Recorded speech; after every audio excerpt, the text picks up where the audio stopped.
Conductor ಮೇಲಿನ ಹಲ್ಲೆಗೆ ಸಂಬಂಧಪಟ್ಟಂತೆ ಸಚಿವೆ ಲಕ್ಷ್ಮೀ ಹೆಬ್ಬಾಳ್ಕರ್ ಖಂಡನೆಯನ್ನು ವ್ಯಕ್ತಪಡಿಸಿದ್ದಾರೆ. ಘಟನೆ ನಡೆದು 5 ನಿಮಿಷಕ್ಕೆ ಕಮಿಷನರ್ ಜೊತೆ ನಾನು ಮಾತಾಡಿದೆ. ಹಲ್ಲೆ ಮಾಡಿದವರನ್ನ ತಕ್ಷಣ ಅರೆಸ್ಟ್ ಮಾಡುವಂತ ನಾನು ಹೇಳಿದೆ. ನಾವೆಲ್ಲರೂ ಮೊದಲು ಭಾರತೀಯರು, ಅದಾದಮೇಲೆ ಕನ್ನಡಿಗರು. ನನ್ನ ಕ್ಷೇತ್ರದಲ್ಲಿ ಭಾಷಾ ವಿವಾದವನ್ನು ಕಿತ್ತು ಹಾಕಿದ್ದೇವೆ. ಸರ್ಕಾರಿ ನೌಕರರ ಮೇಲೆ ಕೈ ಮಾಡಿದ್ದು ಅಕ್ಷಮ್ಯ ಅಪರಾಧ. ನಮ್ಮ ಬಸ್ ಡ್ರೈವರ್ಗಳಿಗೆ ಧಮಕಿ ಹಾಕೋದು ನಿಲ್ಲಬೇಕು. ಇದನ್ನು ಇಲ್ಲಿಗೆ ಮುಗಿಸ್ಬೇಕು ಅಂತ ಸಚಿವೆ ಲಕ್ಷ್ಮೀ ಹೆಬ್ಬಾಳ್ಕರ್ ಮನವಿಯನ್ನು ಮಾಡಿಕೊಂಡಿದ್ದಾರೆ.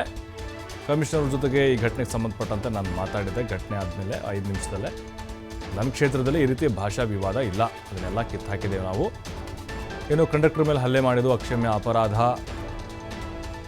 ನಮ್ಮ ಬಸ್ ಡ್ರೈವರ್ಗಳಿಗೆ ಧಮಕಿ ಹಾಕು ಜಾಸ್ತಿ ಆಗ್ತಿದೆ, ಅದು ಖಂಡಿತ ಕಡಿಮೆ ಆಗಬೇಕು ಅನ್ನುವಂಥ ಅಭಿಪ್ರಾಯವನ್ನು ವ್ಯಕ್ತಪಡಿಸಿದ್ದಾರೆ ಹೆಬ್ಬಾಳ್ಕರ್.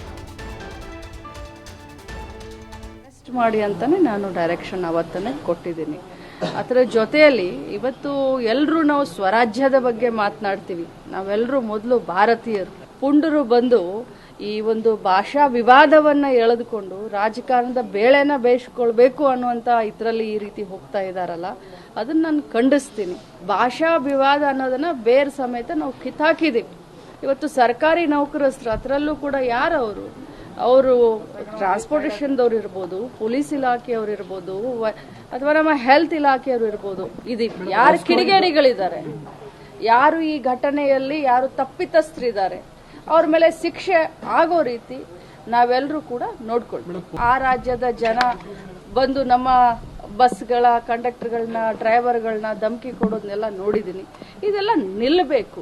ಅದಕ್ಕೆ ಇದನ್ನ ಇಲ್ಲಿಗೆ ಮುಗಿಸ್ಬೇಕು, ಅರೆಸ್ಟ್ ಮಾಡಿ ಅಂತಾನೆ ನಾನು ಡೈರೆಕ್ಷನ್ ಅವತ್ತನೇ